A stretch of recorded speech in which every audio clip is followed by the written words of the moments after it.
Let's talk about something so obvious we miss how weird it really is. You're conscious. Well, that makes one of us.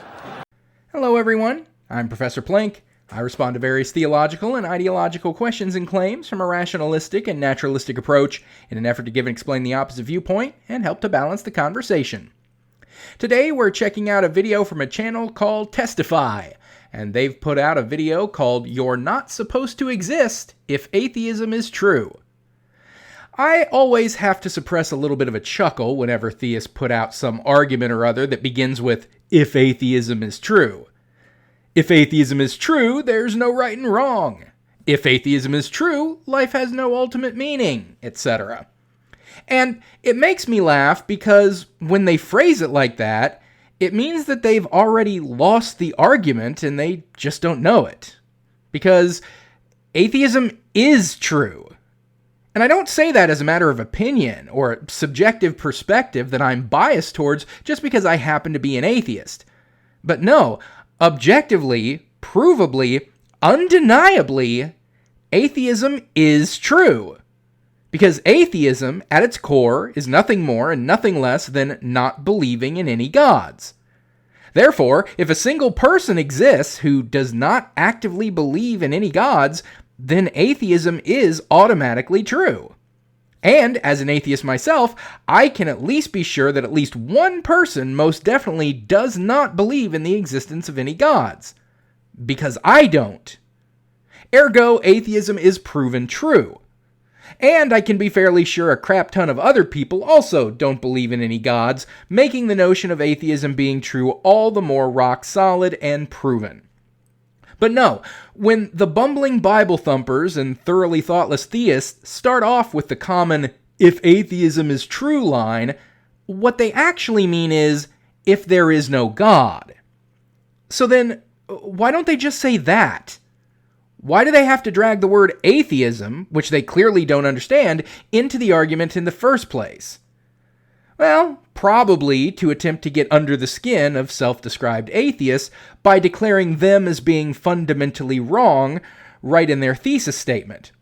Which seems a little overly confrontational from the crowd that is supposed to be all about loving thy neighbor and giving reason for the hope that they have with gentleness and respect, as most of their religion's holy book tells them explicitly to do. Another reason might be because they've been conditioned all their lives to view the word atheism as a dirty word that they should cringe at the mere mention of, and so building it into their argument feels like slapping the horrid evil viewpoint that is atheism right in the face. They kind of feel like they're fighting against something bad and being the noble, righteous warrior in doing so. But, for whatever reason, Testify has elected to frame their argument that way.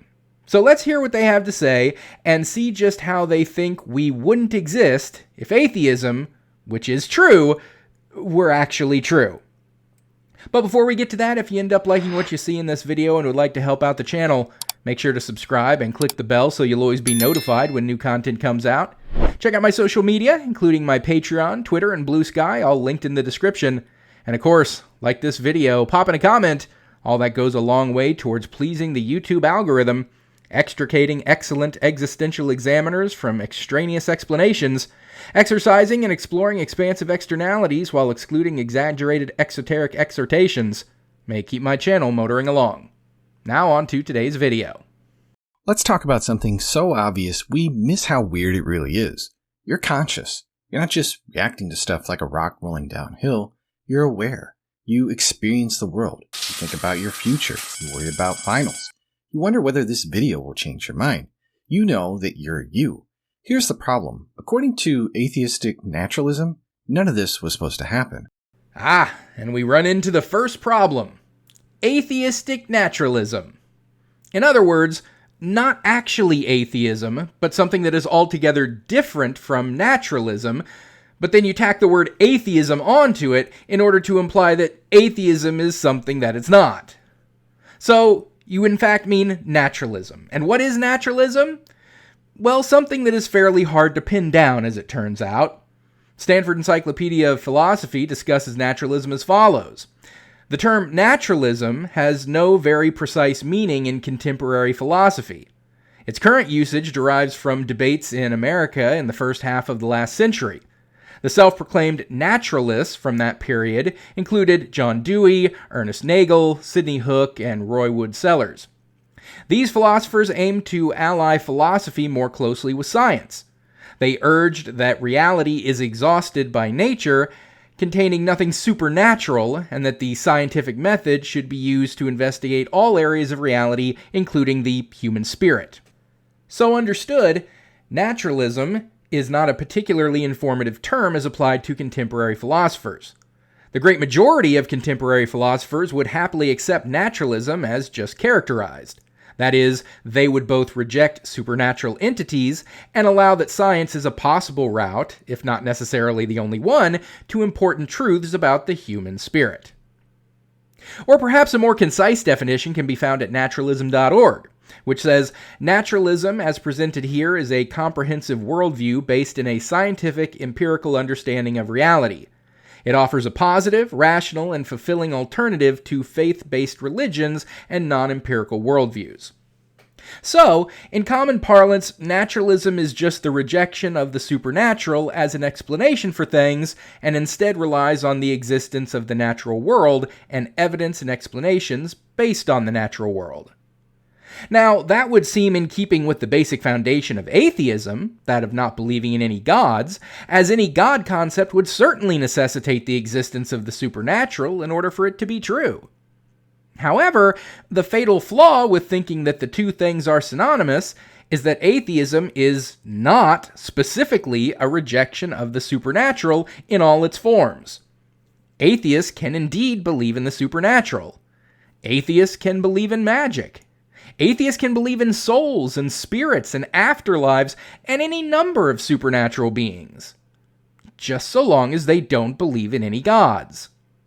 So while naturalism can be seen as a subset of atheism, not all atheists are naturalists, and naturalism is not synonymous with atheism. So right off the bat, this isn't a video arguing against atheism.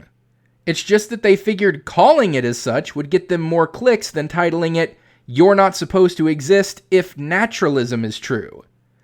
Either that, or they actually don't know what atheism means. Well, yeah, it's probably that. That seems way more likely. On naturalism, everything starts from unconscious matter, just particles bouncing around in a godless void. That's the foundation. No mind, no meaning, no purpose, just atoms and physics. I'll give you the no mind thing, sure, but the no meaning, no purpose?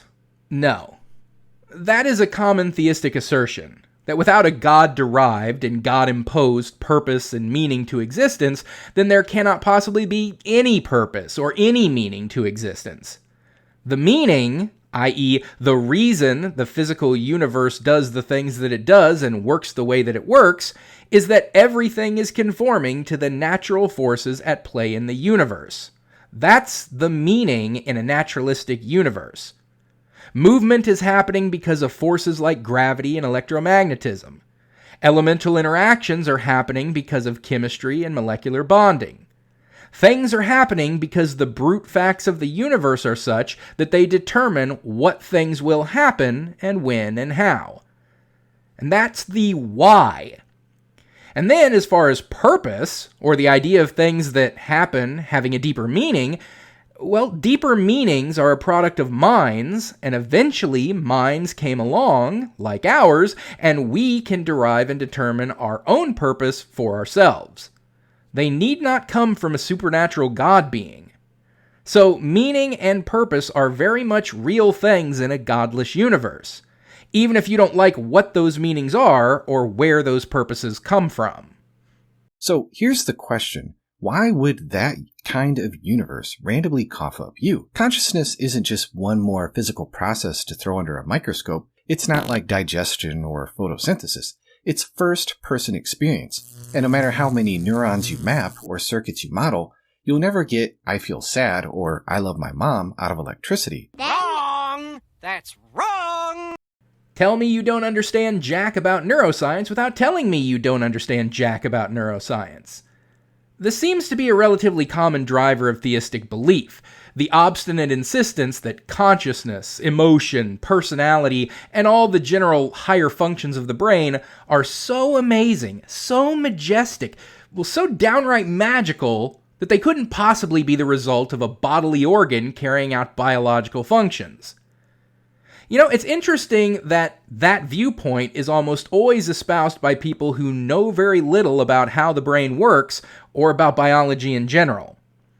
I mean, it's well established that only 33% of scientists in general believe in the existence of a god, because they have a better understanding of the various complexities of the world than the average layperson, and so don't need to rely on supernatural rationales for things that they know can be explained by more science-based, naturalistic reasons. And while I couldn't find any studies about neurologists specifically, I did find that among physicians and medical professionals, psychiatrists were the least likely to be religious or to believe in God. So, the medical profession that has the most to do with understanding how the brain works, well, they don't tend to see much of a reason to believe that the way the brain works is the product of a supernatural being. But yeah, we understand neurologically how the brain works to produce consciousness, and none of it points in any way to any kind of supernatural happenings going on. Consciousness is an emergent property of the brain, resulting from the communication of information across all its regions, and cannot be reduced to something residing in specific areas that control for qualities like attention, hearing, or memory. The brain produces consciousness through the highly coordinated activity of interconnected neural networks. Current neurological understanding focuses on two main requirements for consciousness to emerge. One, the enabling factors. This is the on-off switch for consciousness. It determines if you're conscious at all. This includes the brainstem and thalamus. The brainstem, specifically the reticular activating system, and the central nuclei of the thalamus must be active to maintain a state of wakefulness. Then there are the neural mechanisms. These structures send generalized chemical and electrical signals throughout the brain, essentially providing the energy and global readiness for the cortex to process information. Without them functioning, the individual is in a coma or in an unresponsive state, and therefore not conscious. Then the second part of consciousness is the content factors. This is what you're conscious of. Information becomes conscious when it is selected, often by attention, and enters a global workspace, which is a network of neurons involving the prefrontal and parietal cortices. Once in the workplace, the information is broadcast widely throughout the brain, making it available for multiple systems, like memory and planning, and verbal report. This widespread ignition of activity is the neural signature of conscious perception, as opposed to information that is processed non-consciously in local, specialized modules. Consciousness relies on reciprocal, recurrent loops of communication between the thalamus and cerebral cortex, which are crucial for integrating sensory information and feedback. The ability to bind diverse sensory inputs, like the sight, sound, and smell of a flower, into a single unified experience is often linked to synchronized firing of neurons across multiple brain regions, allowing them to communicate effectively and simultaneously. There, a quick and dirty neurological explanation of how consciousness works, and none of it requiring a magical being casting a mind spell on us to make our brains do something supernatural. Now, what, is all of that a bit too much science-y gobbledygook for you? Easier for you to rationalize a bippity-boppity-boo explanation for how it all happened? Well, I don't really care if you can't wrap your head around the correct answer. That's no justification for making up a fantasy answer just because it's easier for you to get. Your stupidity is not my problem. Well, that sounds like a you problem, huh? There is a huge chasm between firing neurons and feeling anything at all. No, there isn't. You can keep insisting all day long that there is some kind of magic behind conscious experience, but at the end of the day, that's all it is. It's an obstinate insistence. Do you have anything to actually back up your assertion? Because I have the entire field of biology, of neurochemistry, psychology, and all known science backing me up. What do you have, apart from your fifis? Even atheist philosophers admit this is a massive problem. Colin McGinn famously asked, how did evolution convert the water of biological tissue into the wine of consciousness? For starters, it's more than a little telling that you didn't find a neuroscientist who actually understands the process by which the brain produces what we experience as consciousness to back you up. I mean, it's not at all surprising that you wouldn't come up with a neuroscientist, because I guarantee you couldn't find one to back up your position. But instead, you went to a 75-year-old philosophy professor who wrote his first book about consciousness way back in 1982. The same year I was born, incidentally, which was 43 years ago. And that quote that you cited came from a book he wrote back in 1999, about 26 years ago. Meanwhile, much of our understanding about neuroscience and how the brain works has been discovered in the last couple decades, since he wrote that. You know, one of the core tests of evidence that I teach that's important to look for when citing sources is timeliness. I tell my students don't go citing a medical textbook that was published so long ago that it still advocates bloodletting as a cure for common ailments. Similarly, one shouldn't go citing quotes made decades ago to attempt to counter modern biological science that has made significant strides since those quotes were made. It should also be noted that Colin McGinn, who was quoted here, remained an atheist. So even he clearly didn't think the problem of consciousness indicated a God existing. He just thought that this was a gap in our understanding of how the mind worked. Not that there was no naturalistic explanation, just that we didn't have one as yet. So then what? The best you have going for you is an outdated notion that we don't fully understand how the brain produces consciousness? Therefore God? Really? Consciousness God of the gaps argument is the best thing you've got going for you? It's a bold strategy, Cotton. Let's see if it pays off for him. So let's be real, if naturalism is true, if all that exists fundamentally is non-conscious matter governed by blind physical laws, then consciousness is not something that you would expect. You might expect complex behavior, information processing, maybe even robots that pass Turing tests. But subjective experience, the inner what it's like to be you, has no place in that picture. Why?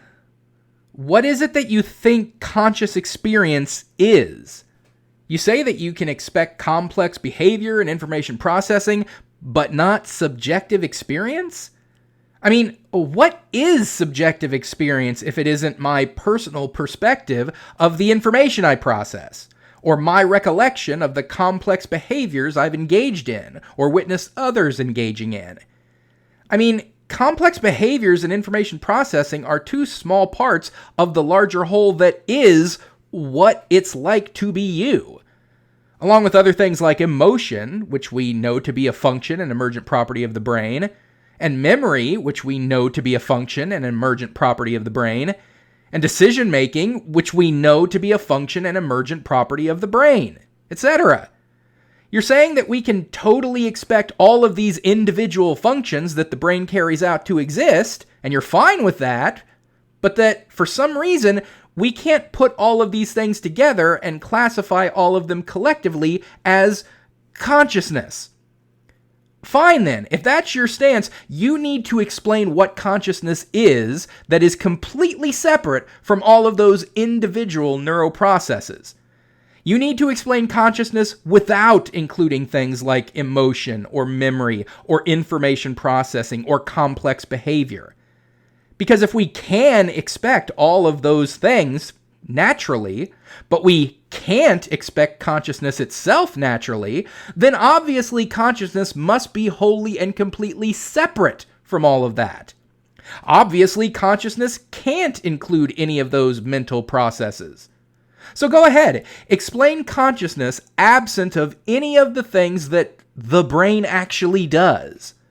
Because if you can't, and you can't, then it stands to reason that consciousness is the term we give to the collection of processes our brains carry out that collectively produce what we consider subjective experience. It doesn't follow from mass, charge, or spin. Nature can simulate intelligence without consciousness, so the emergence of minds with first-person awareness looks, from the standpoint of naturalism at least, deeply anomalous. Forgive me, sir, but I beg to differ. Nature can simulate intelligence without consciousness, you say? Where has that ever happened? And when you said that, you put up the nice little picture of the crocodile in a hat. Are you trying to say that animals are an example of intelligence without consciousness? Because, no, they aren't. Science is finding that all animals, even down to insects, display some semblance of consciousness and sentience. Further showcasing that consciousness is an emergent property of the brain, and any brain that displays what could be classified as intelligence also displays what could be classified as consciousness. The New York Declaration on Animal Consciousness was signed by several cognitive science researchers in this field. The Declaration says there is strong scientific support that birds and mammals have conscious experience and a realistic possibility of consciousness for all vertebrates, including reptiles, amphibians, and fish. That possibility extends to many creatures without backbones, it adds, such as insects, decapod crustaceans, including crabs and lobsters, and cephalopod mollusks like squid, octopus, and cuttlefish. So, what you are likely doing when you claim that nature can simulate intelligence without consciousness in animals is just falling back on a human-centric bias. You're refusing to classify non-human consciousness as actual consciousness, just because it's somewhat different from our own. Well, sorry, Charlie, but this is further evidence for consciousness being exactly what it is: a collection of neurological functions carried out by a brain. And everything that has what can be labeled a brain also has some measure of what can be labeled as consciousness. But if the foundation of reality is a personal mind, then the appearance of finite minds is not only unsurprising, it's what we would expect. This is what philosophers call an inference to the best explanation. We're not just asking how consciousness works, we're asking, given that it exists, which worldview does a better job making sense of it? On theism, consciousness fits naturally. On atheistic naturalism, it's a mystery bordering on a miracle. You must be joking. Seriously? On theism, consciousness fits naturally? Oh yeah, on the idea that an all-powerful cosmic ghost did some magic expecto patronum shit and conjured consciousness out of the magical ether, sure, consciousness makes total sense. No, it doesn't. Look, if you want to believe in God just because that feels more comfortable to you, then by all means, go nuts with it. And I do mean nuts, because you kind of have to be to believe in that, in my estimation. But do not try to argue that God is a better explanation for anything. Because God did it is not even an explanation for anything. You're not explaining anything when you say an undemonstrated, divinely hidden, assumed magical entity used supernatural power that defies all possible explanation in order to do something that, by your own insistence, is otherwise impossible. That is not an explanation. At best, it's a placeholder. It's what you shove in place of an actual explanation when you have no explanation to offer. God did it, you say? Okay, how then? Explain it.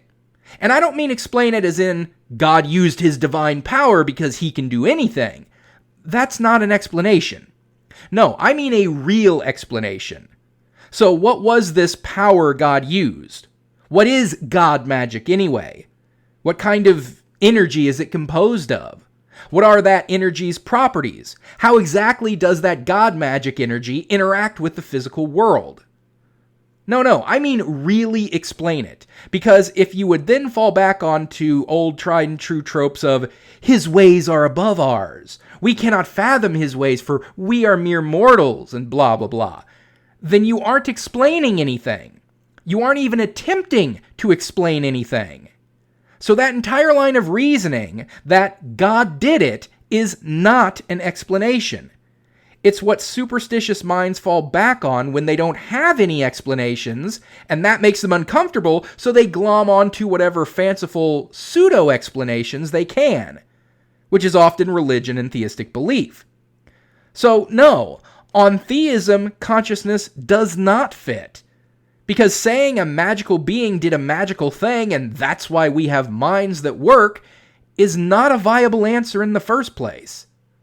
Meanwhile, everything from naturalism as it relates to neurology fits just fine, even if it is really complex and difficult for the average person to wrap their head around. But difficult to grasp as it may be, it at least is a candidate explanation for consciousness. So, in your setup of which worldview does a better job making sense of it, we have one worldview that actually does make sense of it, complicated though it may be, in naturalism. And then we have another worldview that doesn't even attempt to make actual sense of it, but just relies on supernatural assumptions, false understandings of how the brain works, and a fallback position of he moves in mysterious ways as the basis for its utter rejection of making actual sense of it in theism. Ergo, naturalism wins by default just by being the only real attempt at an actual explanation, but also by being proven evidentially correct as a position. Now, some people will push back and say, you're just invoking God because you don't understand consciousness. That's just God of the gaps. But that misses the point completely. This isn't about what we don't know, it's about what we do know. Consciousness is real, it's not a blank in our knowledge, it is a full-blown data point. And the question is, which worldview actually predicts the data? No, you're missing the point.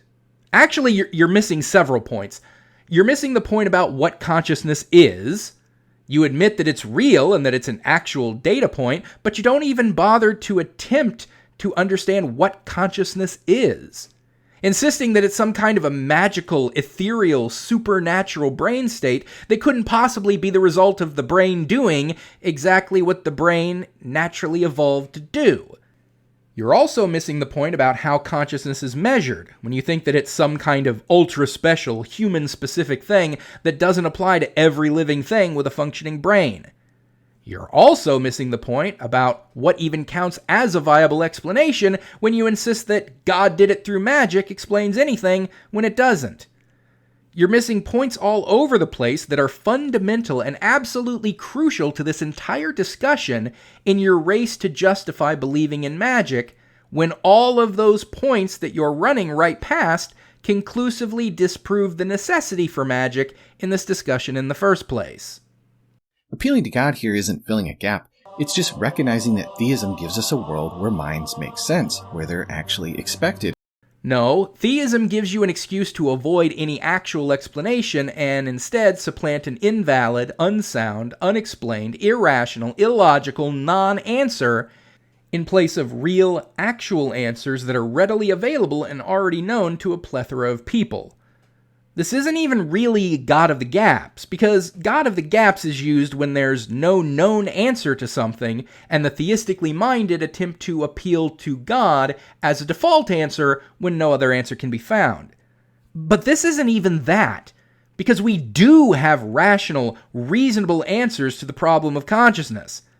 This is like being asked what 2 + 2 is and then answering, all values conform to what God desires, instead of just saying freaking 4.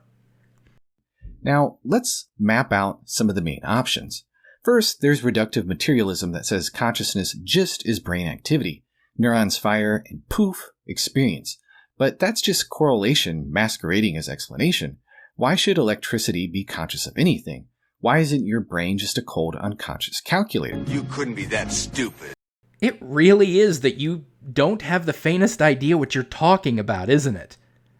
I mean, I was kind of just degrading you before when I was explaining the ins and outs of consciousness and brain function. I figured that you might actually know a modicum of a bit about this topic, but you were just obfuscating to try to appeal to the theistic belief that you want to be true. But you actually are about as ignorant about this as you can be. I mean, how else could you possibly say something as absolutely batshit as, Why should electricity be conscious of anything? That's about as stupid as finding out electricity powers your computer and going, why should electricity be able to access the internet? How does electricity know what my email address is? How come electromicity make Clippy pop up and say hi? Try to understand this, Testy. Electricity isn't conscious. No one's saying it is. Electricity is the energy that powers your neurons. Your neurons also aren't conscious. No one's saying they are. They are electrically excitable cells specialized for transmitting information throughout the body using electrical and chemical signals. The different lobes and areas of your brain aren't conscious either. The frontal lobe, parietal lobe, occipital lobe, they aren't conscious either. Because consciousness is not a single part of the brain. It is a property of the whole brain that emerges from the interconnection and interdependence of a shit ton of neurological functions and processes that all collectively are what we call consciousness. Thinking that electricity in your brain would itself be conscious is like thinking that the electricity in your radio is where the music comes from. Strong Emergence says consciousness pops out when matter gets complex enough, but that just labels the problem without solving it. Why does complexity create awareness at all? You're butting your head up against the same problem that you've had this whole time. You're refusing to define the things that you're talking about, and so it's making it easy for you to claim that there's some kind of special, ethereal, magical thing. You have refused this whole time to even give a cursory definition of what you think consciousness is. So then when you say things like, oh sure, complex brains can give you information processing or complex behaviors, but how can they give you consciousness? Even though information processing and complex behaviors are two of the myriad of brain functions that make up consciousness. And now, here it is, you're doing it again. You're refusing to define what awareness is, and then going, how can complex brain make them awareness? Because that's pretty much the main thing that a complex brain system does. It processes sensory data. What you see, hear, smell, taste, and touch, as well as a host of other non-physical senses and inputs, like body awareness, the sense of knowing where your body parts are, the sense of balance, motion, and spatial orientation that comes from the inner ear, the sense of movement and effort in your limbs, distinguishing it from simply knowing a static position, sense of time, all kinds of other senses. The more complex your brain is, the more it develops the ability to process all of this sense data and thereby be aware of all of these things. If you actually demonstrated that you understood what any of these terms that you were using mean, you wouldn't appear so blatantly foolish when saying that you don't get how an organ that evolved to produce awareness produces awareness. But of course, if you understood what these terms meant, you probably wouldn't have made this video in the first place. So when you're comparing worldviews, the one that makes the data more probable is the better explanation.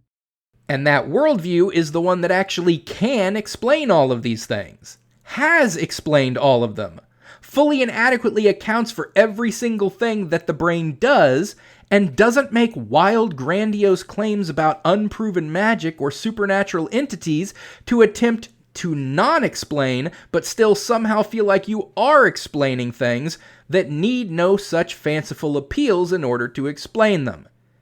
In other words, the naturalistic explanation is so vastly superior that it's downright redonkulous to not recognize that. So that was Testify and their attempt to ignore the whole of biological science to assume magic and claim that it fits as an explanation for why our thinking part can't think, while displaying that theirs most certainly does not. There were times I thought they were just doing basic apologetic anti-science grifting, the way Ken Ham does against evolution or the age of the Earth.